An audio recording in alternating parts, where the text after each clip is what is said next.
I love myths, urban legends, paranormal stories, and chronicles of unexplained mysteries and phenomena.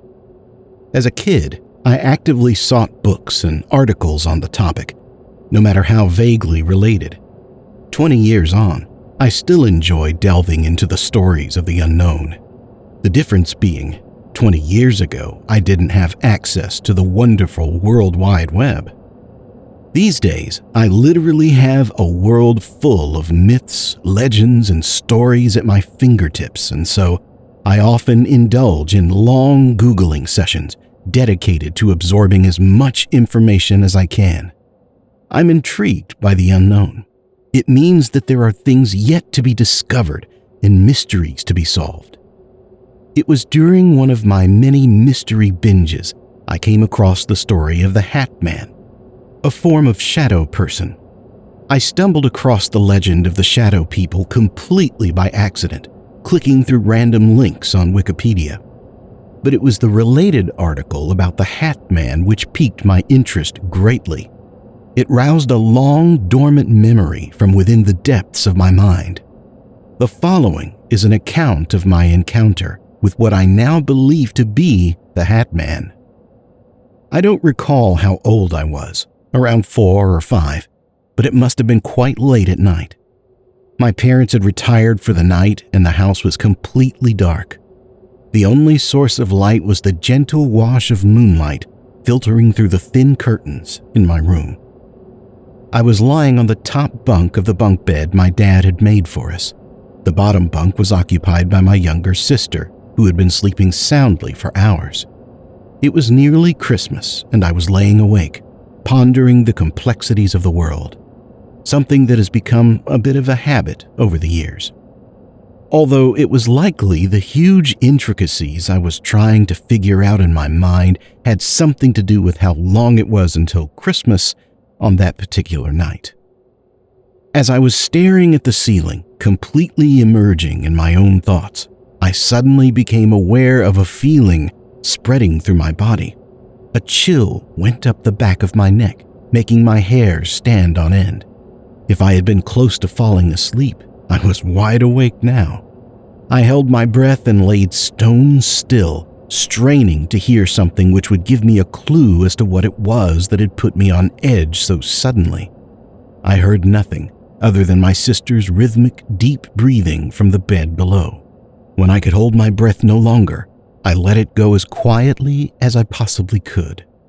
I couldn't hear anything out of the ordinary, so after a few more minutes of laying as still as possible, I decided to roll onto my side so I could see out of the bedroom door into the hallway. I did this in such a way that it would seem to anyone looking in on me as though I was rolling over in my sleep, just in case one of my parents came in and gave me an earful for not being asleep as I was supposed to be. As I completed my expert maneuver, I heard a noise in the hallway. It sounded like footsteps, which was a relief.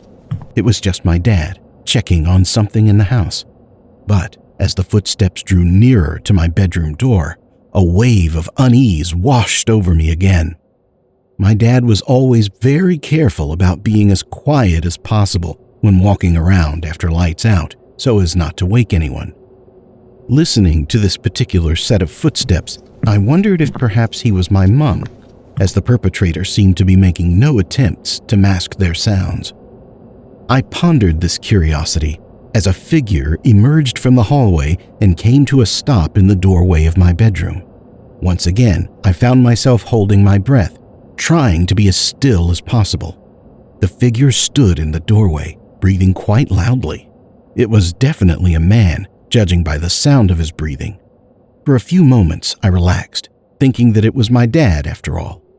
I started breathing again and closed my eyes, pretending to be asleep, but the sound of the breathing stayed in the doorway. I opened my eyes again and took in the image before me. My blood ran cold. My dad did not habitually linger in doorways. Also, my dad was nowhere near as tall as the doorframe, nor did he wear or even own a wide-brimmed hat. I stayed as still as I could, hoping that the figure could not see that I was awake. with that monologue running through my mind. He sees you when you're sleeping. He knows when you're awake. I smiled to myself. The figure in the doorway was Santa Claus, and he was waiting for me to fall asleep. Of course. It made sense, being so close to Christmas. I closed my eyes once more, ready to fall asleep. Once more, I got that feeling of unease. The hairs on my neck stood on end once again. Something was not quite fitting about that conclusion. Santa doesn't wear a wide-brimmed hat. Also, I was fairly certain that he is never depicted as tall and broad-shouldered. The figure in the doorway definitely did not look or feel very Santa-ish at all. My eyes shot open again. I needed to figure out who was standing in the doorway. Even with the light filtering in through the curtains, I could not make out any details of the figure.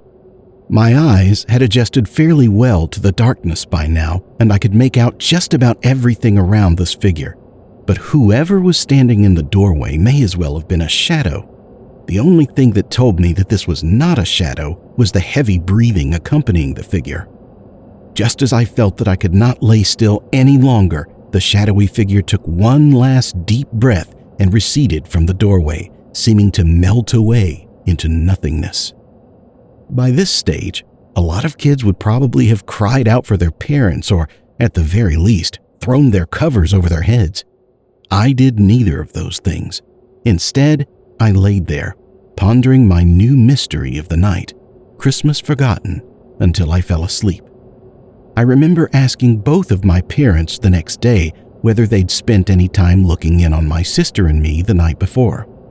They assured me, every time that I probed them about it, that they had not been anywhere near my bedroom the previous night.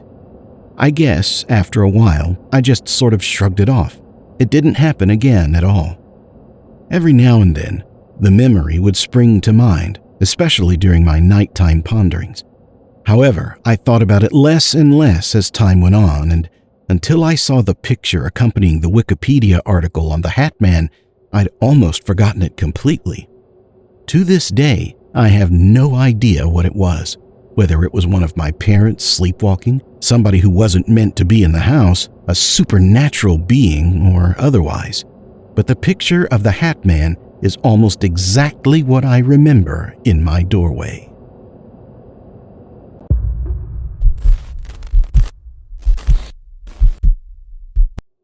Three years ago, one of my colleagues, whom I consider a friend, uncharacteristically stopped coming to work.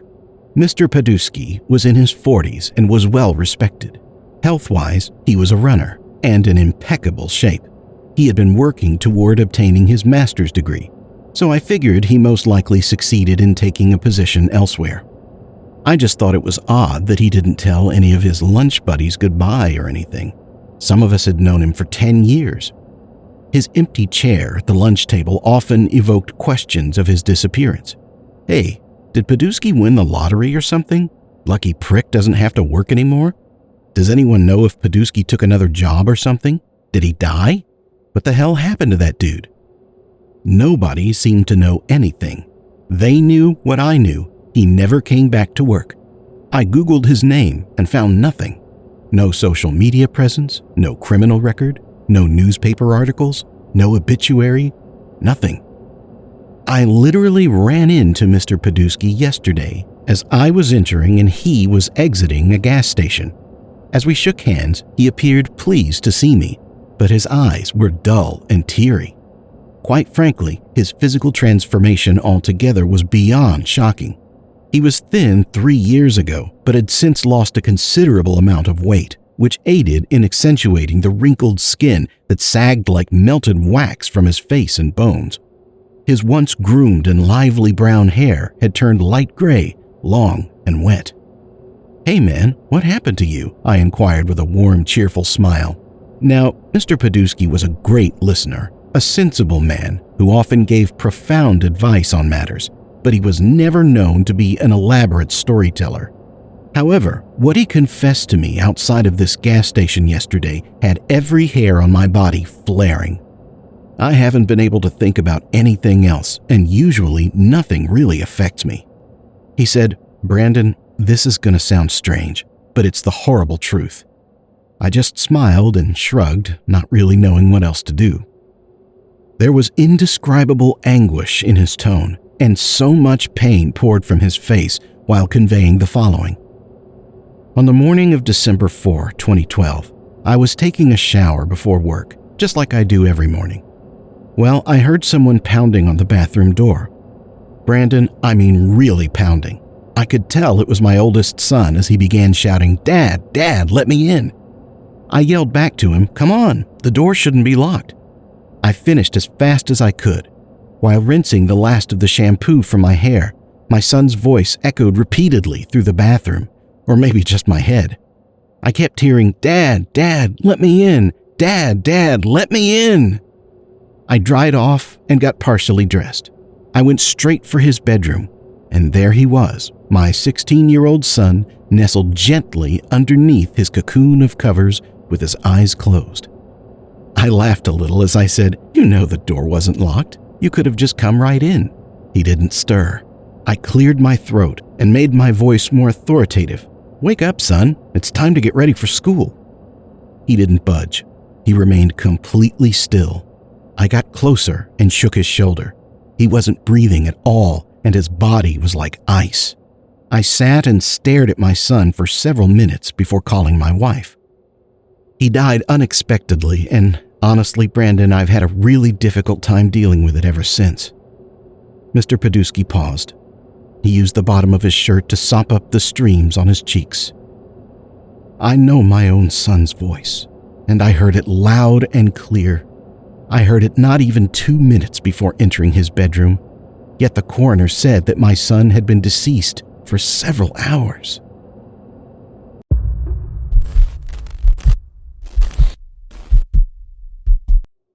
On our way home from vacation, my 5-year-old daughter and I got stuck in traffic caused by an accident up ahead.